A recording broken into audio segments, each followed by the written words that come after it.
Hello and welcome to the Quarantined Wargamer. I'm Big Lee, and today I wanted to talk about the Winter Painting Challenge. So I've mentioned this before. Every year I take part in something called the Analogue Hobbies Winter Painting Challenge, and it's a big part of my hobby year, frankly. I've talked also about how collective targets are good for productivity. That sort of camaraderie that comes to working together that keeps you all honest and keeps you painting when perhaps motivation might be low. And that's exactly what this challenge does. Every winter it gets me to get a lot of stuff painted that I probably would procrastinate over for a lot longer. So as I say, it's an annual event run by a gentleman called Kurt who lives in Canada, but it has sometimes up to 80 or 90 people. I think on one occasion it had 100 participants from all over the world, you know, all continents, taking part. And basically what you do is you set yourself a personal points target, and the points are based on the size of the figures and so on, rather than painting quality. It's all about quantity. And so you set yourself a personal target. Some people will get massive totals, others will be more modest, but the point is you set yourself a target that personally challenges you. I'm currently in the process of doing the pre-competitions work, so we're allowed to clean, prep and base coat prime our figures before the competition starts. So I'm basically doing a lot of preparation, working out exactly what I'm going to be painting and making myself a plan for how I'm going to tackle that painting over the course of the next 3 months. Competition normally takes place between sort of at the end of December and the end of March, approximately. It's not quite like that. So for that 3 months, it's usually very intensive painting, and then you post pictures of your work onto the challenge blog, and then onto your own blogs if you have one, for instance. So this year is Challenge 11. It was announced on the 20th of November, and as I say, I think they're allowing up to about 80 entrants this year. And as I've already mentioned, that you set yourself a personal points target. Now, 500 points is considered a reasonable amount, and for most people that represents quite a steady flow of painting over a 3-month period. However, the top participants will easily rack up 4,000 or 5,000 points. I'm never going to be up in that ranks. And at the end of the day, although there's normally prizes for the winners and so on, it's not about the winners necessarily. You're setting your own personal targets and trying to hit that. And there's a good camaraderie. You know, the quality of the painting can vary, but at the end of the day, it's about getting your models painted to the standard that's acceptable to you, so you can get them on the table and play. So it's very much a personal challenge, and as I've already mentioned, what you do is once you finish painting them, you post an article with your photographs on the challenge blog, and then the points are usually moderated by a set of judges who help share the load with Kurt to do the judging. I've been a judge myself in previous years, so I know there's a lot of work, so total respect for this year's judges, because I know they've got a lot of work ahead of them. So as well as the main targets that people set themselves in the main part of the competition, there's usually some side events going on as well. In previous years they've called them bonus rounds. This year, the last couple of years, they've been a little bit more themed. So you'll have some extra points being dished out for certain models that will get painted in certain categories. So they'll set you a challenge, paint a female figure or paint a piece of terrain or something like that. So the side challenges with bonus amounts of money, points, so you can help notch up a few of the higher points rankings by doing some of the bonus rounds. You don't have to take part in the bonus rounds if you don't want to, but it's always a good way of notching up a few points so you can hit your target. And then there's also some side challenges going on. So, you know, if a group of gamers from a particular club that are taking part in the challenge want to have a little duel between them to see who can get the best, you know, you can set up that, or you can be a themed challenge. So you might say, right, I challenge any other participants the most Napoleonic points, for instance, or the most figures for World War II, or whatever it might be.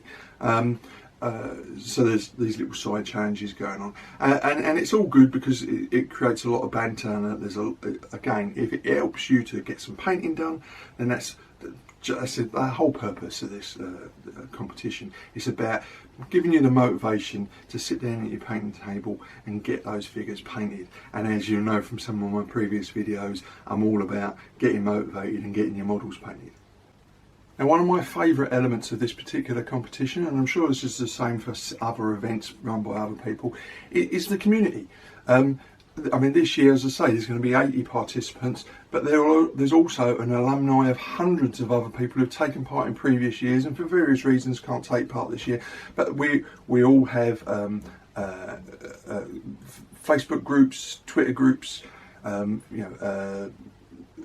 lots of communication between players. I mean, I've got made what I consider to be some good friends who I've never met and are never likely to meet because they're on another continent.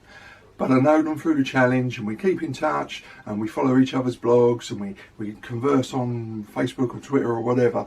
And it's that feeling the community that is actually a really nice element to this particular painting challenge. Now, I know there are other competitions, the ones that I haven't been part of. Sometimes they're local to a club or a particular region, but I'm sure they're the same. They'll have. It's the community element of it. It is friendly banter rather than a hard-nosed competition. Although, as I've said, the winners do win prizes. And of course, I think it's especially important this year, the sort of year that we've all had, where many of us have had to go without games, or even seeing our gaming buddies other than perhaps over Zoom or something like that. So this community element to the painting challenge this year, I think, is going to be more important than ever. And of course, if you're part of that challenge alumni, people that have taken part before, can't take part this year, please, we'd still like to hear from you on like the Facebook group or over on Twitter or wherever, because we are part of a growing community of challenge alumni. So as I say, every individual sets their own points target. In previous years, I've been trying to sort of outdo my previous year's target. This year, I'm going to scale it back slightly because I'm very busy with work and other things. So I'm going for a slightly more sedate pace this year because I'm not sure I'm going to be able to crank out the volume of models that I have done in previous years. But at the end of the day, I'm still using the competition to sort of overcome that natural procrastination that we all do. So I've got to set myself some targets and things that I really want to get painted, and I want to get them painted in the next 3 months. So I've sort of worked out myself a fairly modest points target this year of only 650 points. That's like half of what I did last year. But at the end of the day, it's going to achieve an aim for me. By the time I'm finished, I will have finished. I will have got my 650 points. I will have finished everything that's on my painting list, and that little force that I wanted to paint up will get done. 650 points still represents quite a lot of models, really. When you think that 6mm figures, infantry figures, are only going to earn themselves half a point, or 28mm figures are only going to earn you 5 points, I believe it is. Umbra mostly 15mm infantry, so they're only 2 points apiece. So you can see to hit 650 points, you need to do quite a lot of figures. As I say, this is where the bonus rounds come in, and those extra points that you can pick up with some of the bonus rounds. The bonus rounds tend to sort of allow you to paint something for fun, a little bit of display model or something like that, pick up a few extra points in the process and enjoy yourself, so it's not all just about the work. Now, in previous years, I've completed whole armies. I painted a lot of 6mm stuff in previous years. There's probably not going to be a lot of 6mm in my collection this year, just because of what I'm playing. But in previous years, I've painted.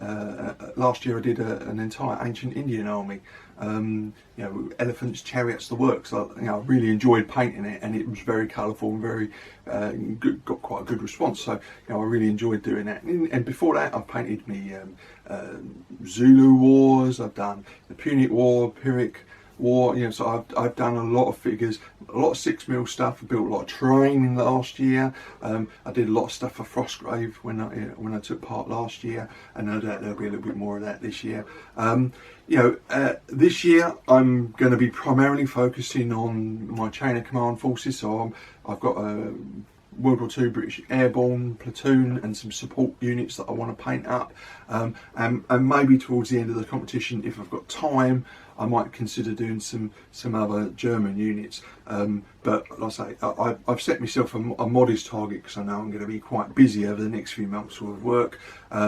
So I've set myself a challenging target, but not too challenging that I end up getting frazzled and stressed out, because at the end of the day, this is meant to be about decompressing from your daily life and relaxing. So I want to be able to relax, but at the same time I want to keep myself, urge myself on, so I do get the stuff that I want painted. And as I said, I will probably also be doing a little bit of Frostgrave stuff this year.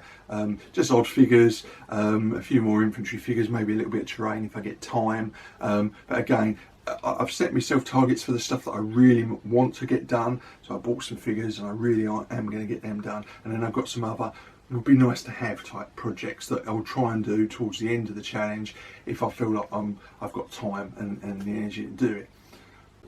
So as I mentioned in the introduction, you can get started before the competition starts. So normally Kurt will put out the call to participants about a month before the challenge starts, and then basically you can do all your prep before the competition starts. So that means you can clean your models up, you can prime them, mount them on sticks or whatever it is, however it is you paint, and basically get everything ready so that you can start painting properly once the competition has started. So it's an honour system. If people want to cheat, that's up to them. But it's not the done thing, obviously. But I'm in the process of cleaning up and preparing a load of figures, and that's quite a lot of hours of work if you're going to do it properly. So I can get all of that done over the next month or so. So there'll probably be less painted stuff coming up on my blog for the next few weeks, because I'm concentrating on prepping and preparing all my models ready for the painting challenge. Some people are going to be prepping tons and tons of stuff, and that's fine as long as they don't start painting before the starting pistol goes, then that's fine.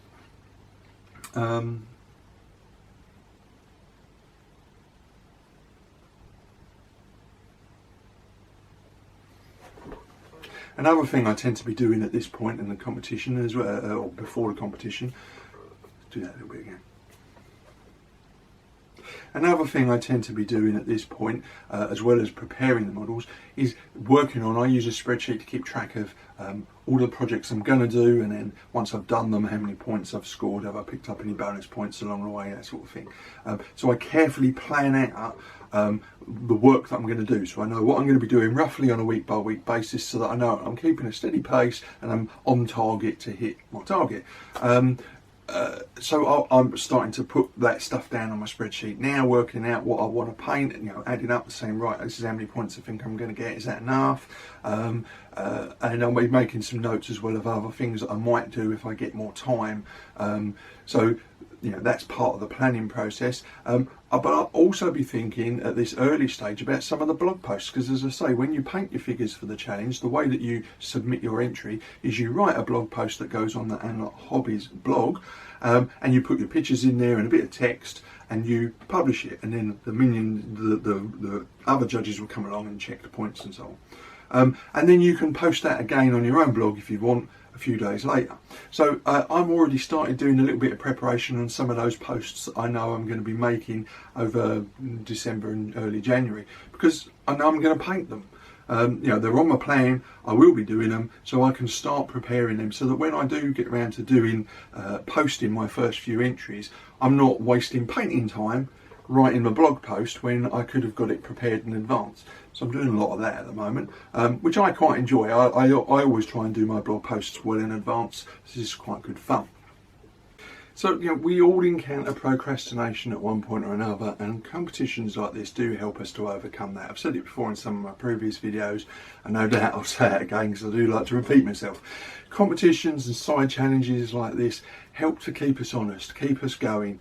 That collective effort, that little bit of friendly peer pressure keeps you at the painting table so that you can get your models painted, and more importantly, get them down on the table and play with them. There are loads of little competitions like this, so I do heartily encourage you, if you can't take part in the painting challenge, seek out a different painting competition, or start one amongst you and your friends. It doesn't have to be open to all participants. It could just be your painting, your gaming club, or your group of friends. These sort of things really do help keep you going, keep that little bit of banter going, and keep you at the painting table so that you can get those models down on the table and actually start playing with them. Well, I hope you enjoyed that video, and as always, I'd ask if you did enjoy it, please hit the like button, and of course consider subscribing.